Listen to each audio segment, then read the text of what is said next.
Now with AI, what are some of your thoughts and how do you vision that coming into your lives and in the lives of healthcare professionals? Will it be a game changer? Certainly. Will it be an end-to-end solution? Likely not. Will it struggle? Of course. Will humanity oppose it? Tooth and nail. Hardly 6% of their knowledge will be applicable for the next decade. This is data. What would be your advice in this new world to the young practitioners, doctors, to healthcare professionals, anyone who's actually involved in this healthcare delivery?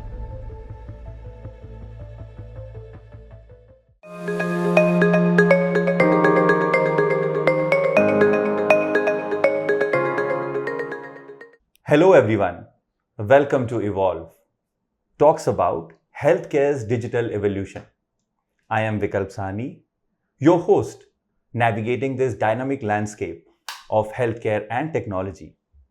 Today, I am privileged to host a true icon in the field of pulmonology medicine. Decades of unparalleled experience, 90 plus publications, the unique distinction of certified with 5 American boards.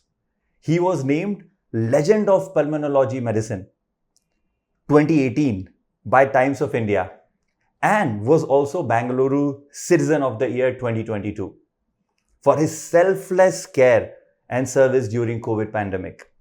Please join me in welcoming Mr. Ravindra Mehta. Thank you, welcome. And sometimes gets embarrassing when introductions are made, but I appreciate the kind words. Thank you for allowing us to be part of this, sir. Thank you for joining us, sir. Sir, would love to hear in your own words your story. How did you choose medicine? How you then from medicine went into pulmonology as a department and then became a legend in pulmonology itself? And how do you then started this whole new era of pulmonology thought process with Vayu Chest Clinics? So your story in your own words. So first of all, thanks for using the lovely words, but it does become embarrassing. But nevertheless, let's focus on the core questions. The first one, and we're going to make this a little funny also, Sure. Because it's always that way. First of all, when you dial the clock back, we enter medicine at the age of 70. And when you think of 17 being 1987, when we entered medicine, frankly, to put a very melodramatic and emotional story on I saw this, I saw that, and thought I'm going to make a difference would be absolutely talking through my teeth. It doesn't make sense at all because truthfully, we knew nothing of what medicine is going to evolve. And if you look at a parallel statement, what has happened in medicine in the last 50 to 75 years did not happen for the last 2 centuries so that is the sort of thing which has been a dramatic revolution in the field. So how would anybody at that time know what your landscape is? So in modern times, when you have the internet, you have resources, you have career counseling, you have tons of precedents and advice, it's much easier to take informed decisions. At that time, it was a practical, logical decision to get into something which is meaningful, which will allow autonomy, which is evolving, and which for all it's worth for a middle class person will give you security. So that is the truth of the matter. So I cannot have a full made up story on that. But this is where it gets fascinating. It actually is like entering a maze. And we had no idea that at a young age, a teenager is going to enter a maze, which is going to be an amazing journey, which is impossible to define in the beginning, but absolutely amazing to look back on. Right. And this is a statement I think which Jobs has made. Steve Jobs made this statement. When you start a pathway, you have no idea. But when you look back, you can actually dissect things much more concretely. Right. So to make it brief, besides the fun, it was a practical choice. It was a choice based on the fact that things are moving, but we had no idea how this was going to actually go. Modern medicine as practiced today is nowhere close to what was talked about at the time we entered the field. Because it's not only knowledge, it's skills, it's technology, it's collaborative work, it's unprecedented area of the landscape. So many things have changed, which actually makes it a wonder at this point to look at, understand, fathom its evolution, and at the same time be an interesting part of the story. Right. So now comes to pulmonology. Yeah. So if I make it more fun, after finishing MBBS, so now the mind is a little savvier. The neurons, as we call it, we medical guys are smarter at the age of 23, and a conscious choice has to be made what field you want to do. What does the 23-year-old see? Fascinating stuff, something like neurosurgeon, cardiac surgeon, the words which basically give you that warm feeling in the heart. What did I think? I said, let me get into a field where I can not be tunneled, but I can actually be helpful to a large mass of humanity.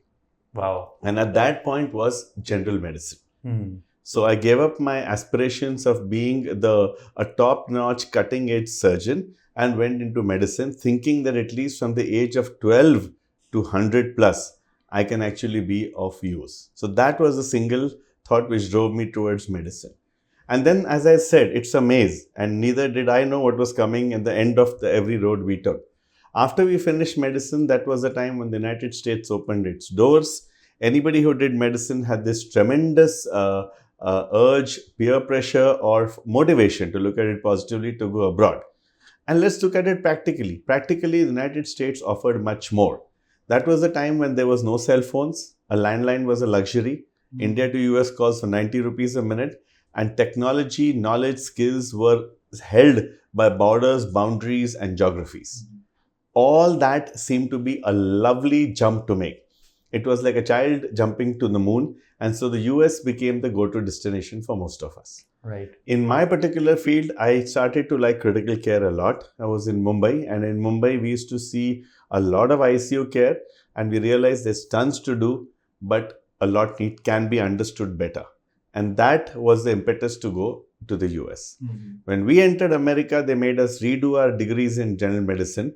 But at the same time, we realized that the fellowships were lovely, structured, taught well, interested teachers, mentors, the whole spectrum was there. So when we chose critical care after doing medicine, we also realized that the lung, and now we're coming to domain areas, 70% of all work in the ICU was lung related. End of the day, people were sick because of this or other organ involvement overflowed into the lung. So it was logical, and the US offered a degree called Pulmonary and Intensive Care. Okay. So that's how we became chest physicians or pulmonologists. And now it depends on, you sit in front of me, you can give me any label you want. Tomorrow we switch this, we want to call me ICU physician. Yes, I can be that. We can be general physicians because we've done 2 degrees in that. Pulmonary medicine, and which came to center stage in COVID, became an important area. And then subspecialties such as sleep medicine, which fascinates everybody. I use that word of sleep disorders medicine, and everybody wakes up because they really need help in sleep disorders. Right. And all these fields are part of the knowledge accumulation, which one got into and got certified in the United States of America. Yeah. And then was time to come back to India. And came back to India, again, it was a jump back. But again, they say that in depravity lies opportunity. It was a great opportunity, managed to do a lot of work in the field, critical care, pulmonology, some new fields called invasive pulmonology, laid the basis for unprecedented care, out-of-the-box care, innovative care, publishing all this, setting the standards, teaching, the whole circle of what a doctor would like to do. And not only a doctor, the wider circle of healthcare provider, more than that, game changer, field leader, and at the end of the day, making a difference both for the people you take care of and yourself, because you really want to feel that you've made a difference in the field you chose. So that has been the story. I'll take any doubts from you, otherwise then I'll get into Vayu. No, absolutely. And I think what you mentioned about sleep, as a non-doctor, as a person, also I keep thinking about that nowadays, which I was not thinking maybe some time ago. But yeah, that's what takes me to this whole new child that is brought up and bringing up, which is Vayu, and what is your vision and how you are taking this forward. Right. So at the end of 17 years in India and a decade in the US, we realized that ultimately patient-centric care is talked about by everybody, from the newbie of medicine to the highest CEO to the game changers will talk of patient-centric medicine. But as all aspects of healthcare, a statement to see the light of day requires execution par excellence. So we, after COVID, even more realized that let's turn the clock back and see what people want to do. Now let's shift over there. What's happening to the landscape? Yeah. India is booming. India's economy is going great. India has healthcare comparable to most developed countries in the world. And India is going older. Right. India is also growing more isolated because we're shipping most of our talent abroad or they're in different parts of the country. So a population which is living longer, aging, will see more healthcare issues is natural. At the same time, when you come to the respiratory system, the lung is only organ, large organ, very important, exposed to the atmosphere. Air pollution is at all-time high. Allergens are at all-time high. Viruses showed their colors to us in COVID like never before, brought us to our knees begging literally. Absolutely. Okay, and irritants are part of our life. So allergens, irritants, pollutants, and infections are the mantra which affects the lung. So when we realized that, we saw that this is just going to get worse and worse. So there is age leading to disease becoming chronic disease, and all these atmospheric things which are not going to change. So can we put a system where we achieve patient endpoints? And now let's cut to the chase. What do patients want? Simple. Don't minimal contact with healthcare. Don't hospitalize me, for God's sake. Keep me out of the hospital, and keep me having a good quality of life so I'm not dependent on people. That's it. Absolutely. That's all people want. So if you shift that, then the hub of healthcare was becoming technology, which is hospitals, robots, fancy stuff, and so on. But what you and I want when we're getting older is a hub of care which is non-threatening, non-hospitalized, hospital-based, and not taking away my time, my quality of life, or my family's time. Right. That we thought is going to be the outpatient setup, and that is the basis of Vayu. Wow. Can we make an outpatient setup the hub of your healthcare so that we catch your problems, educate you in a way that you understand, we are with you rather than on you, give you solutions which are outpatient based, integrate not only medical but non-medical stuff like rehabilitation, prevention, vaccination, and so on. And if at all you need admission, we are the group who follows you there and gives you a 360-degree overall aspect of healthcare. So that was the idea. Nice. Now, was it a figment of my imagination and a lovely talk I will take with you, or can we actually make it see the light of day? This is what we're trying to do for the last year or so, and that is how we're sitting in this outpatient setup, trying to tell people, this is our aim, this is what you want, and let's see if we can work together for all the endpoints we have just mentioned. Wow. No, I mean, this is such a great vision. I can actually connect a lot with this as well. When I think about us, when I think about digitizing healthcare, ECA in general, a lot of these things around preventive and how world is changing and how macro, and you spoke about pollution, you spoke about people aging, chronic ailments, and so on and so forth. So just to get a little bit more on these large macro trends that you briefly spoke about, do you see more and more initiatives coming up, taken up, like the way you are thinking around? Because all that you said is so true. People are aging, there is chronic that is growing, the macro trends are actually going towards preventive, and the golden words were what a patient needs. Patient just needs a care that can probably give them a good life rather than those robots or technology that is making them alive. They need to feel being living. So what are the other such macro trends or other such initiatives that you are seeing around you in this whole preventive landscape while the chronic is increasing? Right. So it's a rapidly changing landscape, and I think there will be fundamentally a disconnect between how regular people see it and how the healthcare profession will see it. And of course, there's a third full category of planners and overall policy makers who will be giving insights into that. So if you look at the word doctor, I think now we have to redefine the word doctor, because it is such a vast field. When you go into a tulip garden, you just can't call it tulips. There's around 500 types of them. So it's called a tulip garden, but end of the day, each one has its own special value. Medicine has become so interestingly vast, and equal to vast is complicated, that it is impossible for the solo provider model to do justice to major endpoints anymore. That's one of the macro things which is there. And data, which I was trying to look up before you came in, is that the doubling time of medicine is now come down from, doubling time means how much time does this amount of knowledge become another fresh lot. Okay, so in the 1950s, it used to be several years. Right. And apparently in 2010 to 20, it's come down to 73 days. So every 73 days, which is 2.5 months, which is if you decide to take a trip to some Himalayas and come back is the time you spend, you'll find out the whole knowledge spectrum has evolved into one more area. Wow. Okay. And it is expected that medical students who trained between 2010 and 2020, hardly 6% of their knowledge will be applicable for the next decade. This is data.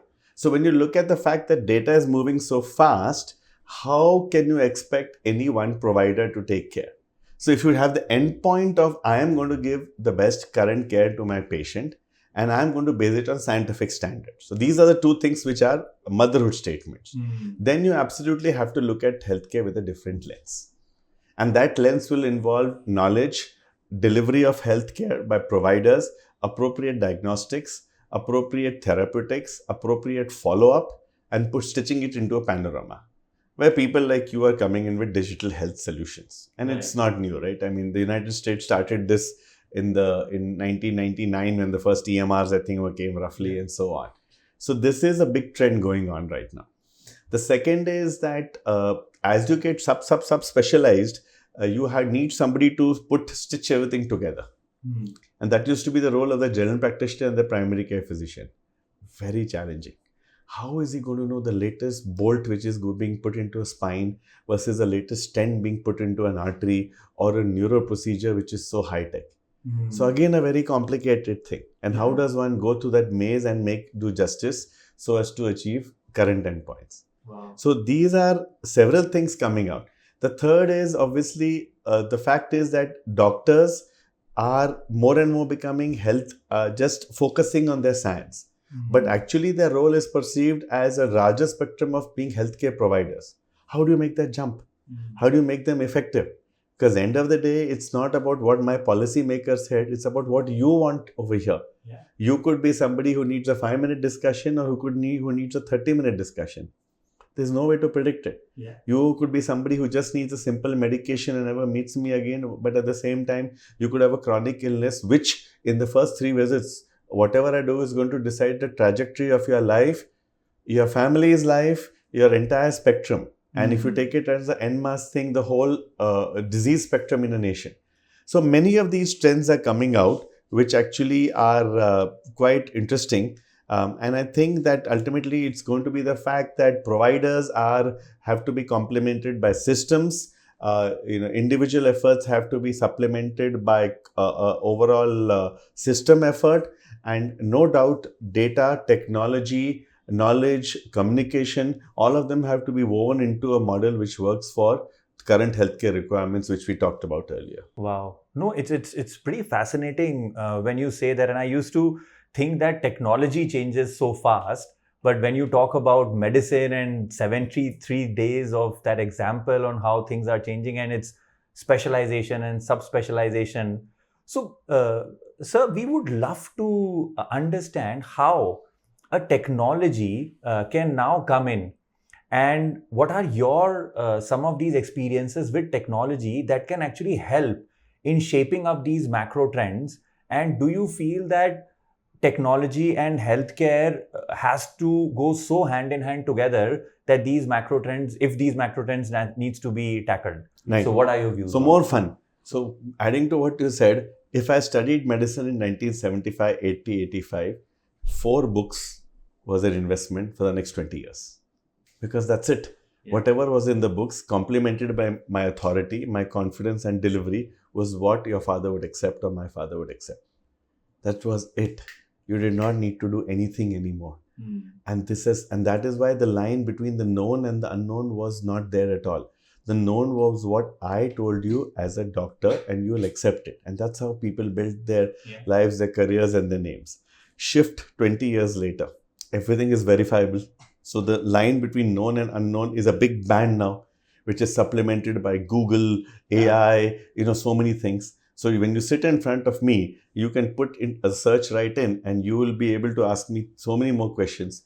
I, as a provider, have this confession to make that I may not know as much, and I have the responsibility of knowing that and coming and delivering healthcare to you. Yeah. So look at this model now. So from 5 books, we've gone to 73-day doubling knowledge, which may be much lesser now, and a slew of resources available where I have to justify everything I say.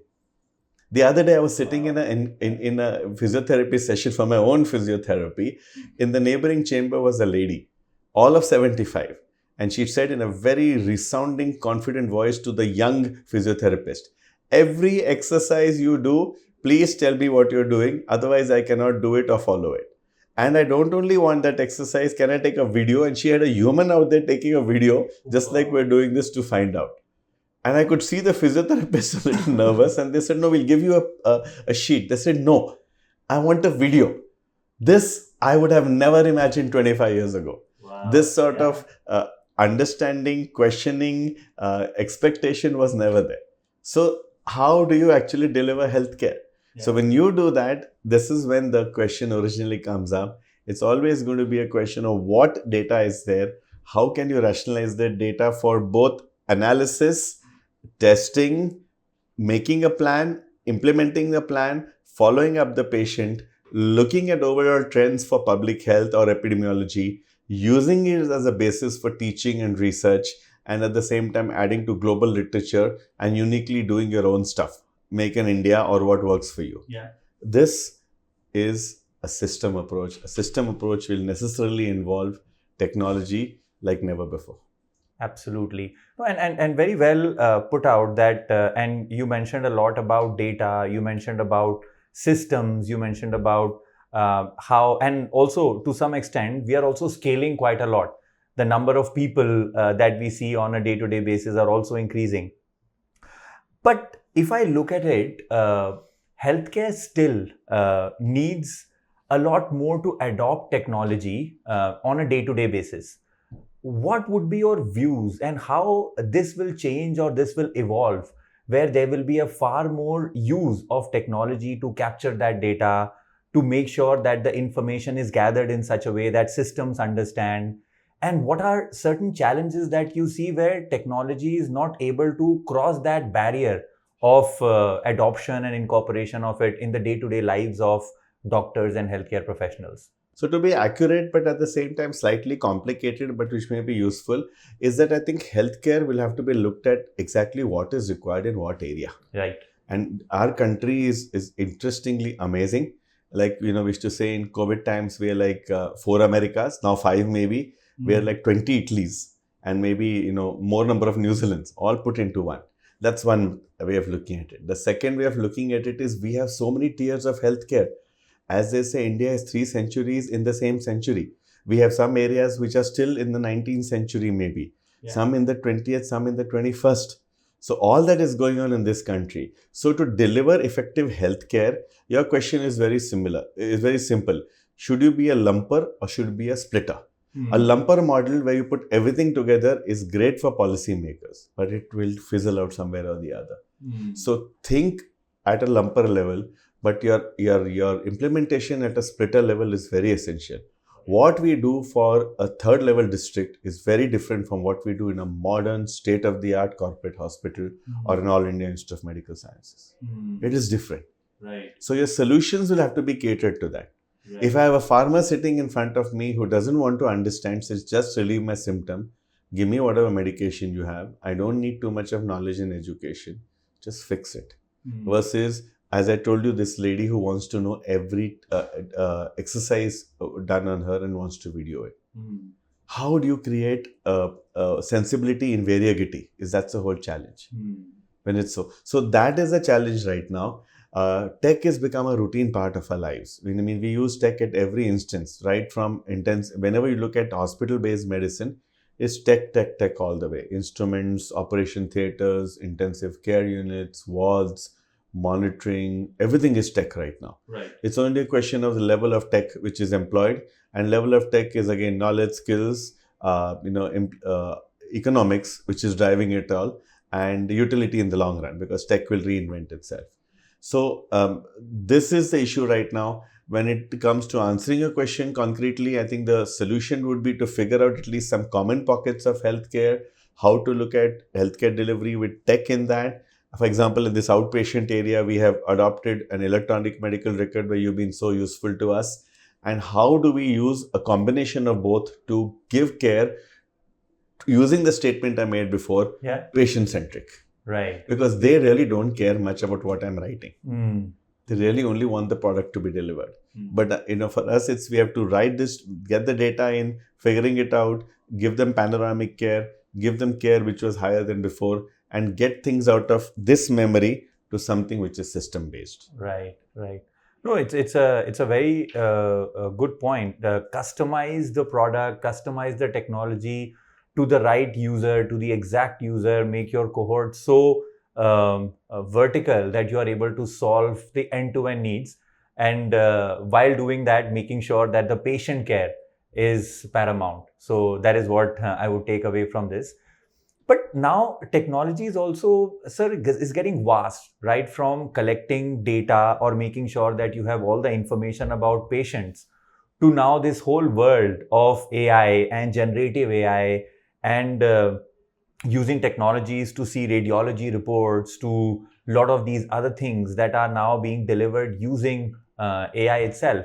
So how do you see AI starting to get into the healthcare service delivery and as a day-to-day? I keep saying this funnily because I'm a technologist, that like thermometer, before thermometer was invented, it would be doctors, they would be touching the probably the neck or something to understand what's the difference between the temperature, or the BP monitors. So technology is taking its strides into getting to the healthcare services and healthcare delivery. Now with AI, what are some of your thoughts, and how do you vision that coming into your lives and in the lives of healthcare professionals? Right. So it's a fascinating question, I think, which we deliberate or think about on a regular basis. At the same time, in the back of the mind is the fact that whatever I say today, it'll be either standing the test of time, or it'll be, my God, what the hell was he talking about? It's like Bill Gates' statement, right? 2 megabytes should be good for anybody. Same for us. So this is the way you're thinking about this field right now. So again, AI in the rest of domains and AI in healthcare, I think, will be two separate animals. Healthcare moves slowly because healthcare now in modern times has the huge bastion of safety. Safety, regulator, and to replace a gold standard, which we think is the gold standard, with an alternative regimen trying to show efficiency and blah, blah, blah, all the endpoints, is always going to be a challenge. So it's always going to move slower. The word on the street, one would think about that wherever things are standardized, data sets are standardized and reproducible, AI will come in and replace that. And we're seeing that in unique products like just radiology interpretations are there. Products have come out. One of the unique products was, I think, looking for screening for diabetic involvement of the eye. The New England Journal had a whole thing on this a while ago.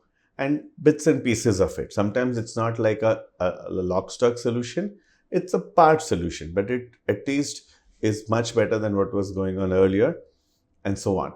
So AI will be probably making you more efficient, getting more knowledge to you in a faster period of time, which is also expression of efficiency. But at the same time, it also helps you to get areas you are not accessing. It will probably improve your ability to deliver healthcare, and at the same time, manpower will be significantly impacted because obviously you will be more efficient over there. Will it come out with solutions which are path-breaking, out of the box? We don't know at all. Currently, we're looking at it as more like an efficiency process, and maybe improving care because you can reach out to larger people quicker, faster, because it does away with skilled manpower and the hiatus required to train manpower. So this part seems to be at least evident. Where it will find its challenges is going to be the fact that fast-moving fields, quick action fields, too many variables. And so, for example, classical things would be intensive care where things are moving very fast. Part of it may become information delivery may become AI, but decision making and the agility of decision making may be a problem. Right. Operation theaters where things are changing and so on. So this is where you think it's going to take a really, really long time. Will it be a game changer? Certainly. Will it be an end-to-end solution? Likely not. Will it struggle? Of course. Will humanity oppose it? Tooth and nail. Do we have an option to it? No. So I think this is where we stand at that point. Personally, I'm very interested. Personally, I think it will make things much easier because it goes back to the beginning of the discussion. Larger population, tons of need, tons of knowledge, trying to improve delivery of healthcare. You need help like never before. Right. And if this help comes in these forms and it can be regimented into some rational, safe methodology, why not? So, Doctor, I mean, you have such a vast experience. What would be your advice in this new world? And you have so thoughtfully spoken about how the world is changing and what is happening and how things are now. To the young practitioners, doctors, to healthcare professionals, anyone who's actually involved in this healthcare delivery, to see this change coming in and how technology can help and so on and so forth. Any golden piece of advice or words? Yeah, so I think that's a whole discussion by itself, Vikal, but we'll try and put it in the context of this fascinating exchange. It pretty much comes down to, if I was sitting now, or if I could turn the clock back, what would I have liked somebody to tell me a while ago? So this is, first of all, what is now? We've talked of what is now. Right. Now is a juggernaut of technology, a rapidly moving world, a place where you have to balance your strengths and your belief that you are the best doctor given to mankind, with the stark reality that it's impossible to know everything, as we talked about. Right. And teamwork integrated with technology, systems and all is the way to go. So that's the broad outline. More importantly, who are you? I think every doctor has to ask themselves, to what extent do you want to be expressing yourself in healthcare? Would you like to only practice the science?